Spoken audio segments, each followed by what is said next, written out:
ከስማንባት ነበር ዘወትር ስራዬ ዙሪያው ገደል ሆኖ ተሟጦ ተስፋዬ ድንግል ደረስሽልኝ ከአንድያሽ ጋራ እንባዬም ታብሷል አልፏል ያ መከራ በሰው አገር ይዣንችን ድንግል ማርያም እናቴን ኧረ ስንቱ አለፈ ሐዘን መከራው ለሰው ሳልናገር በወዲያው ለአንቺ ምነግረው።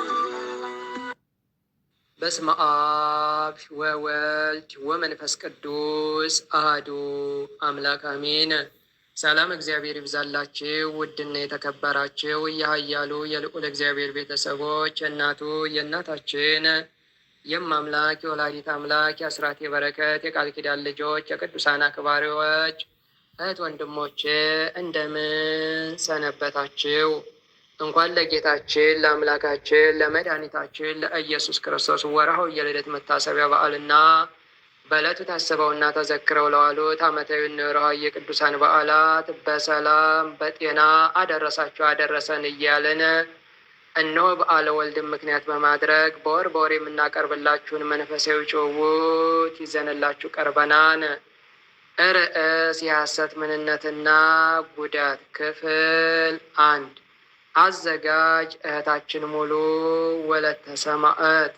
የሚያቀርቡልን ሙሉ እንደ ኢየሩስ፣ ትዕግስት እንደ ቤተልሔም፣ ሕዝባየሽ እንደ አስረሱ፣ ትዕግስት እንደ ፋሲካ፣ ትዕግስት እንደ አይናድስ በጋራ በመሆን ነው። ትከታተሉን ዘንድ በኃያሉ በልዑል እግዚአብሔር ስም በትሕትና እንጠይቃለን።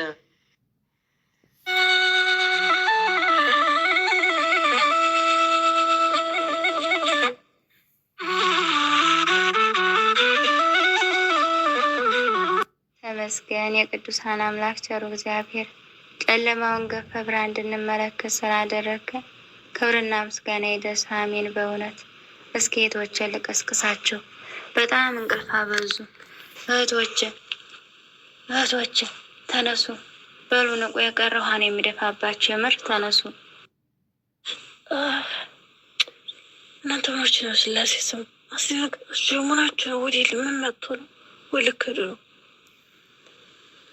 እናንተ ልጅ ግን በደህናችሁ ነው? እንዲያው ሰው ምንተኛ ያጣ እንዴ? ማታ በጭንቅላት የሆናችሁ እንዴ?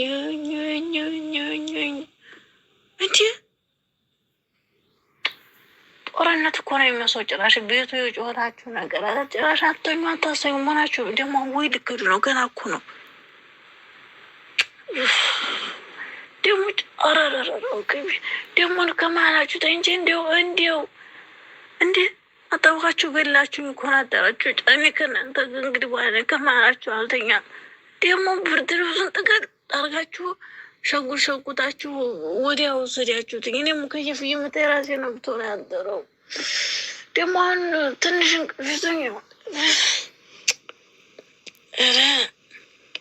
እንዴ ብቻ የሩስማ እንደ ጧት ተነስታ እንደ ነዝናዛ ባል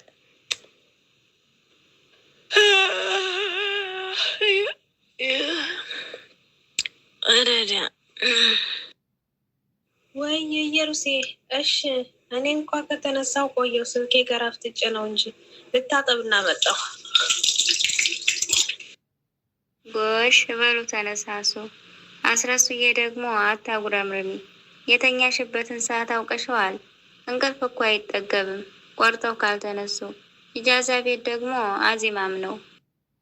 ምን እያላችሁ ነው እህቶቼ? እኔ ኩሽና ነበርኩ። አያስረሱዬ በእንቅልፍ ዲግሪ የሚመረቅ ቢሆን አንቺ ነበርሽ የምትመረቂው። በአሁን አታጉረምርሚ፣ ተነሽ ተጣጠቢ። ቁርስ ሰርቻ ቀራርቤ ልቀሰቀሳችሁ ልመጣ ስል ነው ድምፃችሁን የሰማሁት። በሉ ንቁ። አንቺ እኮ 5 ነበር የምኮኝው የኔ ብርብራ። ዛሬ ደግሞ እንዴት እንደራበኝ። ጠጋ በሉ በስመ ስላሴ ብሉ። ኦይ ዛሬ ደግሞ በጣም የሚጣፍጠው። ስራ ራበኝ ነው መሰለኝ እናንተዬ። ሲባሉ ቀመስና አለቀሁም እኔ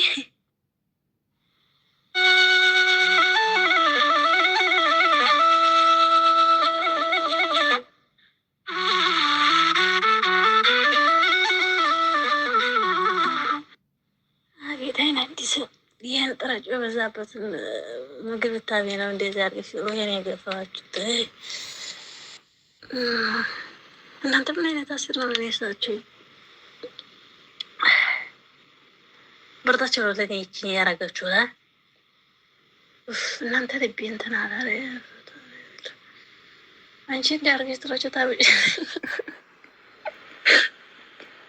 በእናቴ ሁሉ ነገር ተወዷን አልሰማሽ እናቴ አንድ ነገር ሲሰማ እኮ ሰው አስቀድሞ ይጠናቀቃል እንዲ ወደ እኔ የመጣድ ይባላል እንዲህ አድርገሽ እናቴ ደርግመሽ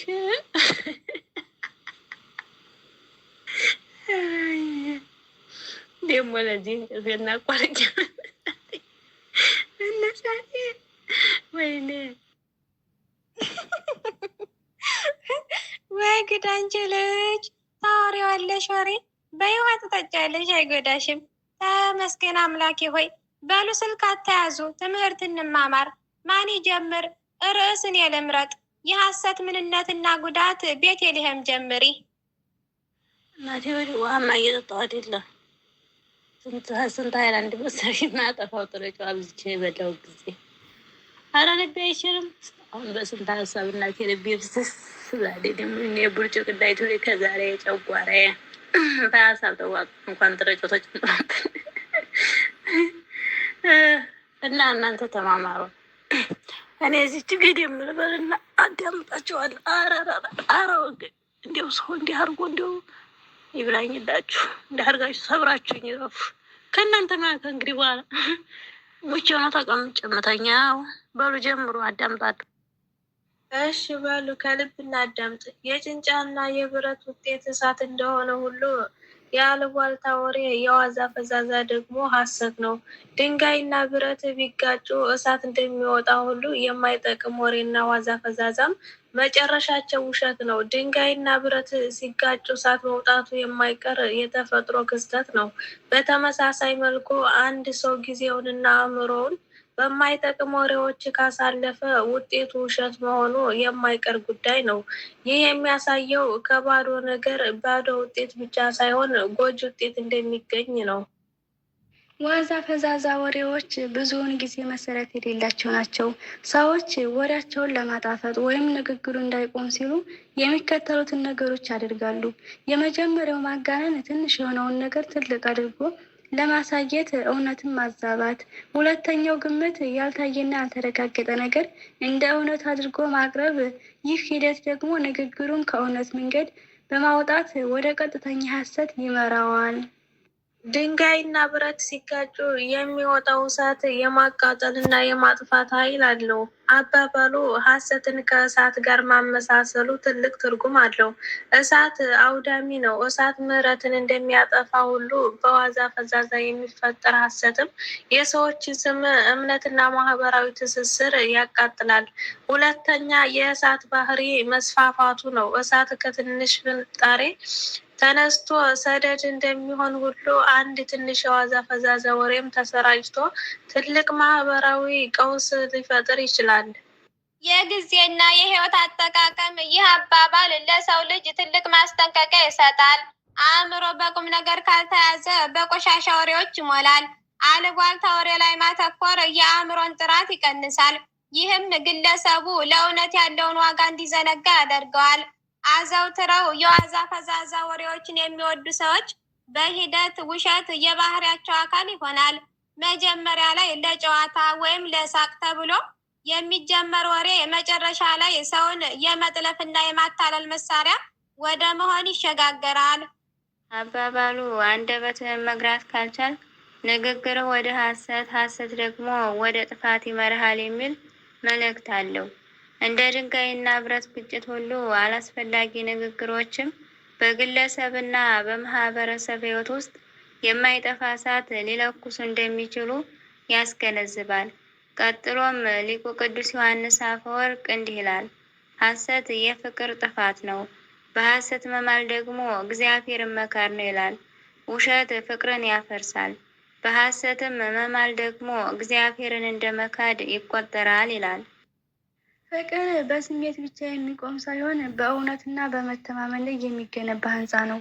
ሐሰት በዚህ ግንኙነት ውስጥ የሚከተሉትን ጥፋቶች ያደርሳል። የመጀመሪያው የመሰረት መናድ።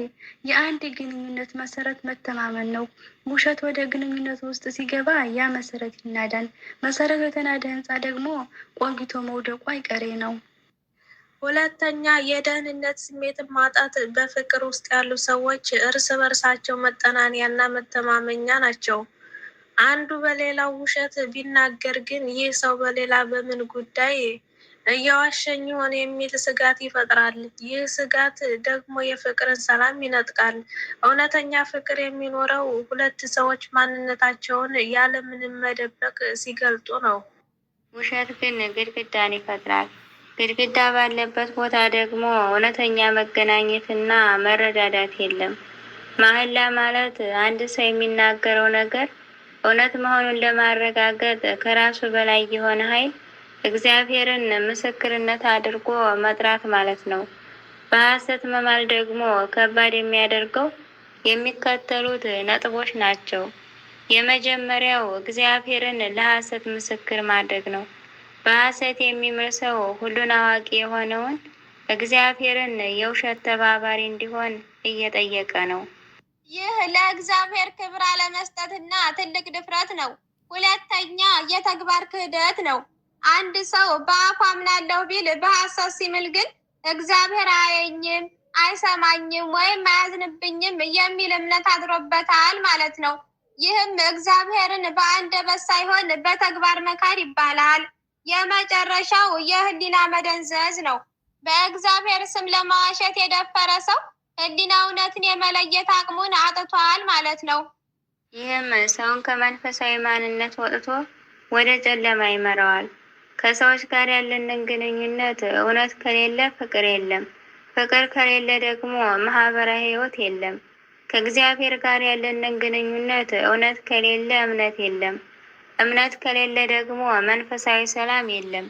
ውሸት በምድር ላይ የሰውን ሰላም፣ በሰማይ ደግሞ የነፍስን ዋስትና የሚያሳጣ ታላቅ ጠላት መሆኑን ያስገነዝባል።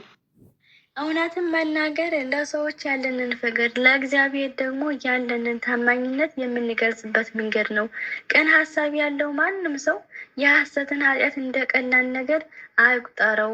ምክንያቱም መንፈስ ቅዱስ ከኃጢአቶች ሁሉ ይልቅ በእሱ ላይ አስፈሪ ፍርድን ፈርዶበታል ይላል። አስተዋይ ሰው ውሸትን ቀላል አያድርገው፣ መንፈስ ቅዱስ በውሸት ላይ ከባድ ፍርድ ሰጥቷልና የሚል ቃልንም ይናገራል። ይህ ቃል ሲተረጎም አባባሉ የሚጀምረው ቅን ሀሳብ ያለው ወይም አስተዋይ ሰው በማለት ነው።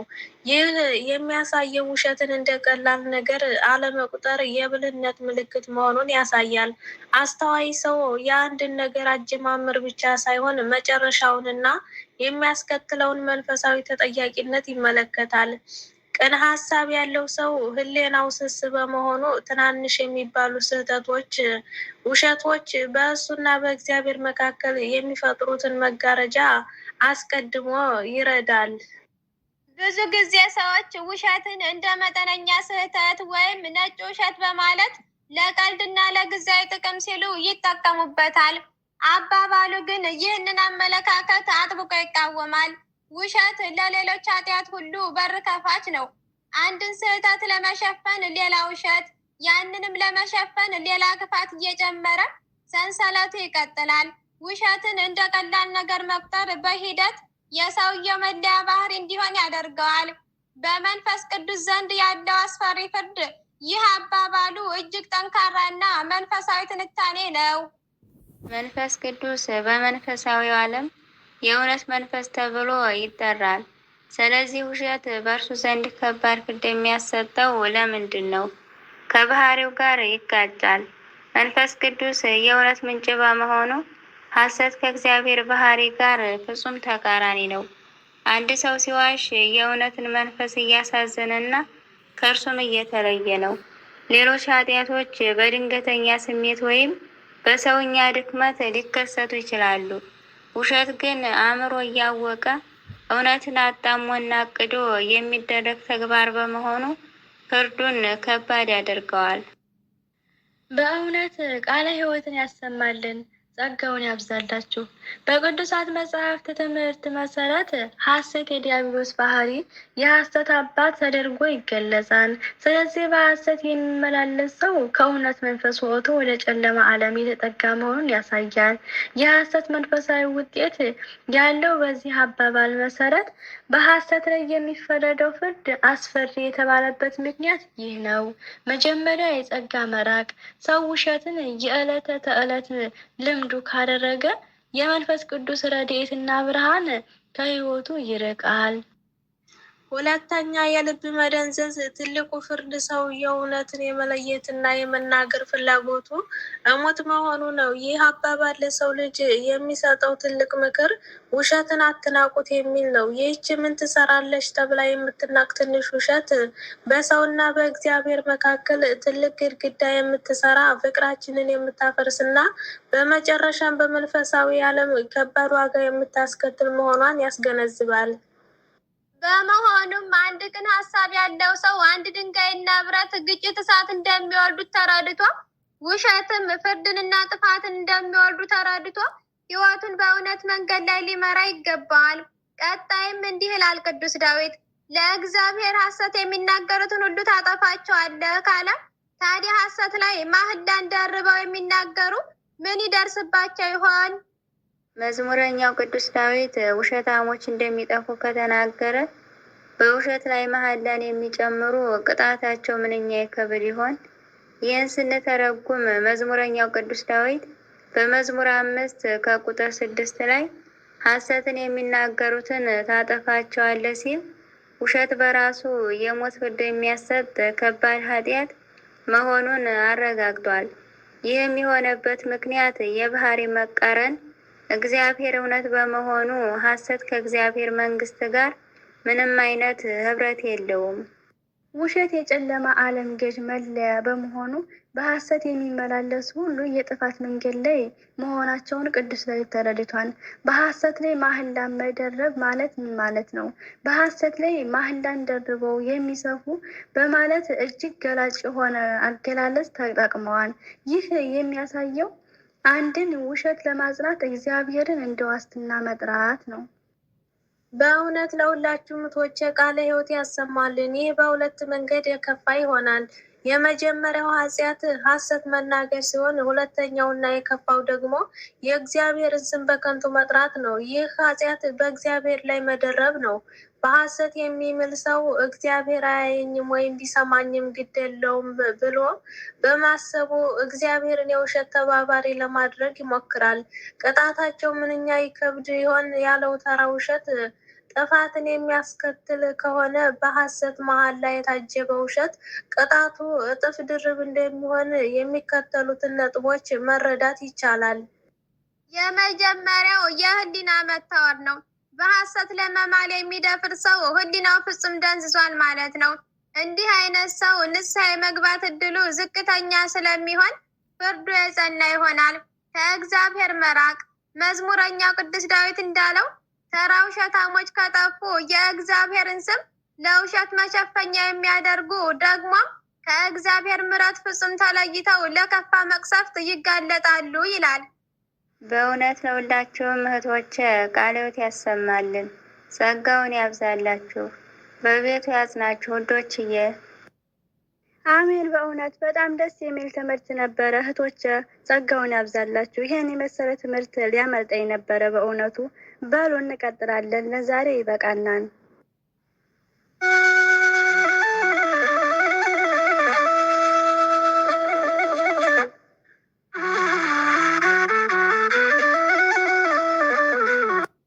ውድና የተከበራችሁ የመርሃ ግብራችን ተከታታዮች እስካሁን ስትከታተሉት የነበረው ከማህበራችን ከምስራቅ ፀሐይ አንድነት ጉባኤ ማህበር ህዝቤ ሆይና ወደ ቤት ግባ ከተሰኘው መንፈሳዊ ማህበራችን በኪነ ጥበብ ክፍል በ2018 ዓ.ም ተዘጋጅቶ የቀረበላችሁ የሐሰት ምንነትና ጉዳት የተሰኘው መንፈሳዊ ጭውውት ክፍል 1 ነበር። ክፍል 2 ይቀጥላል። ጊዜያችሁን መስዋዕት አድርጋችሁ እስካሁኗ ሰዓት ድረስ ስለተከታተላችሁን በኃያሉ በልዑል እግዚአብሔር ስም ከልብ እናመሰግናለን። ወስብሐት ለእግዚአብሔር ወለወላዲቱ ድንግል ወለመስቀሉ ክቡር። ይቆየን። አሜን። ማልቀስ ማንባት ነበር ዘወትር ስራዬ፣ ዙሪያው ገደል ሆኖ ተሟጦ ተስፋዬ። ድንግል ደረስሽልኝ ከአንድያሽ ጋራ፣ እንባዬም ታብሷል አልፏል ያ መከራ። በሰው አገር ይዣንችን ድንግል ማርያም እናቴን፣ ኧረ ስንቱ አለፈ ሐዘን መከራው፣ ለሰው ሳልናገር በወዴ ይዤው ለአንቺ የምነግረው። ማልቀስ ማንባት ነበር ዘወትር ስራዬ፣